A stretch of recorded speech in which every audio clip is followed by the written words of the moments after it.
Hi friends, welcome to my YouTube channel cooking fooding.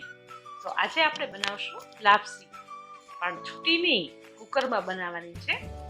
તો ચાલો બનાવવાનું સ્ટાર્ટ કરીએ. મેં આ લાપસીનો લોટ લીધો છે, જે જાડો છે. તમે ઘરે પણ દળી શકો છો. આવી રીતે મેં 2 કપ લાપસીનો લોટ ઘઉંનો દળેલો લીધો છે. અને જો તમારી પાસે કપનું માપ ના હોય, તમે આ વાટકી લઈ શકો છો. હવે આપણે એમાં ઘીનું મોણ એડ કરવાનું છે. તો મેં 2 ચમચી ઘીનું મોણ એડ કર્યું છે અને મિક્સ કરી લેવાનું છે. જો તમને ઓછું લાગે તમે 1 ચમચી વધારે એડ કરી શકો છો. એટલે બધું મિક્સ કરીને જોઈ લેવાનું.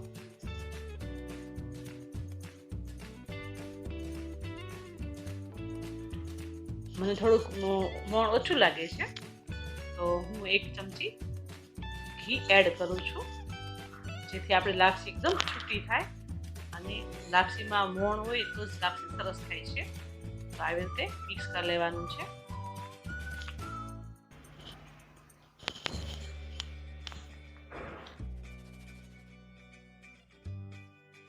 એક પેન લેવાની છે, આપણે ગોળનું પાણી કરવાનું છે. તો 1 કપ મેં ગોળ લીધું છે. જો 2 કપ ઘઉંનો લોટ હતો તો 1 કપ ગોળ લેવાનું છે અને 2 કપ પાણી લેવાનું છે. એ મેઝરમેન્ટ તમે કરશો તો તમારું લાપસી પરફેક્ટ થશે. અને પાણી આપણે ગરમ કરવાનું છે.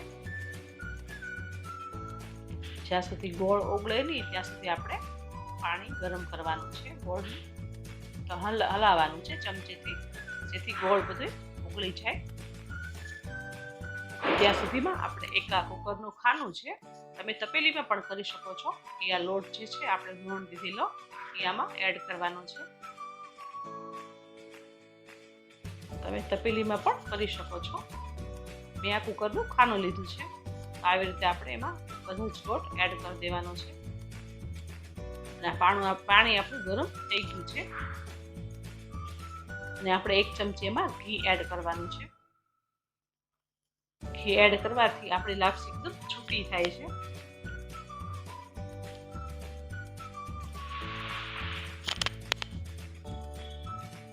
આપણું પાણી ગરમ થઈ ગયું છે અને આપણે આ જે ખાનામાં લોટ એડ કર્યો હતો એમાં પાણી ગાળી અને એમાં એડ કરી દઈએ. પાણી હંમેશા ગાળીને જ એડ કરજો, કેમ કે ગોળમાં કચરો હોય તો એ ગળણીમાં આવી જાય છે. આને આપણે વેલણથી હલાવવાનું છે. થોડું થોડું પાણી એડ કરતું જવાનું છે, હલાવતું જવાનું છે. બધું મિક્સ કરી લેવાનું છે. આવી રીતે બધું જ પાણી એડ કરી નાખવાનું છે અને હલાવી નાખવાનું છે. કોરો લોટ ન રહે એનું ખાસ ધ્યાન રાખવાનું. બધું જ એકદમ મિક્સ કરી લેવાનું છે.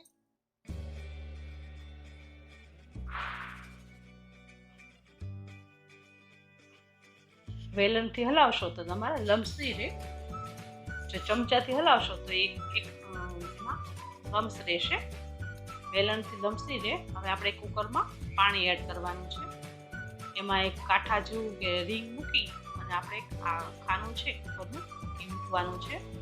થોડુંક પાણી એડ કરી દેવાનું, ગ્લાસ જેટલું. આપણે આમાં પાણી એડ કરવાનું છે. ગોળનું પાણી મેં થોડુંક રાખેલું 2 ચમચી જેવું આમાં એડ ઉપર કરવાનું છે, જેથી આપણે લાપસી એકદમ બફાઈ જાય. અને એના ઉપર આપણે આ ઢાંકણું છે એ પેક કરી દેવાનું છે. જો તમારી પાસે ઢાંકણું આવું ન હોય તમે પ્લેટ પર ઢાંકી શકો છો. અને આપણે એનું કુકરનું ઢાંકણું પેક કરી અને આપણે 3 થી 4 વિસલ વગાડવાની છે.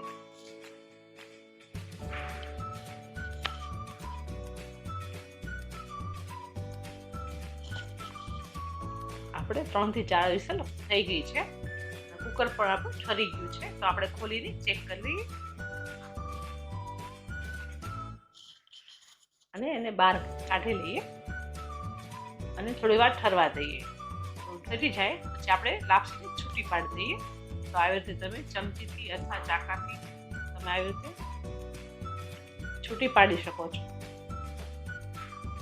એકદમ ઠરી જશે એટલે એકદમ છૂટી થઈ જશે. આવી રીતે ધીમે ધીમે છૂટી કરી નાખવાની છે. તમે આવી રીતે રકાબીથી પણ છૂટી કરી શકો છો, જેથી ધાર છે એ એકદમ છૂટી થઈ જશે. જોઈ શકો છો એકદમ છૂટી થઈ ગઈ છે. અને તમે તપેલીમાં કરો તો બેસવાની શક્યતા રહે છે, પણ આ કુકરમાં કરશો તો જુદે પણ બેસશે નહીં. અને હવે આપણે આ બાઉલમાં સર્વિંગ કરી લઈએ. તમે જોઈ શકો છો ફ્રેન્ડ્સ, એકદમ છૂટી થઈ છે ને, અને કાચી પણ નહીં રહે. તપેલીમાં કાચી રહેવાની શક્યતા રહે છે, પણ કુકરમાં કરશો તો એકદમ સરસ બફાઈ જશે. અને આ ઉપર લાપસી છે એટલે ઘી તો જોઈએ જ, લાપસી વગર તો ઘી તો એડ કરવું જ પડે, એટલે આપણે એમાં ઘી એડ કરવાનું છે. અને એકદમ પહેલાંથી મેં લાપસી થોડીક ચોળી નાખી હતી ઘીમાં, પણ ઉપરથી હું થોડું એડ કરું છું. અને જો તમને મોડી લાગતી હોય તો તમે ઉપરથી ખાંડનો પાવડર એડ કરી શકો છો. અને એક જાતનો કંસાર કહેવાય છે, એટલે કંસારમાં તો સાકર હોય જ, એટલે મેં ખાંડનો પાવડર એડ કર્યો છે. તમે જોઈ શકો ફ્રેન્ડ્સ કે લાપસી કેટલી છૂટી થઈ છે. તમે પણ કુકરમાં ઘરે બનાવીને ટ્રાય કરજો. આઈ હોપ તમને મારી લાપસી ગમી હશે. તો તમે ઘરે બનાવો, કમેન્ટ કરો, લાઈક કરો, શેર કરો, સબસ્ક્રાઈબ કરો. Thank you.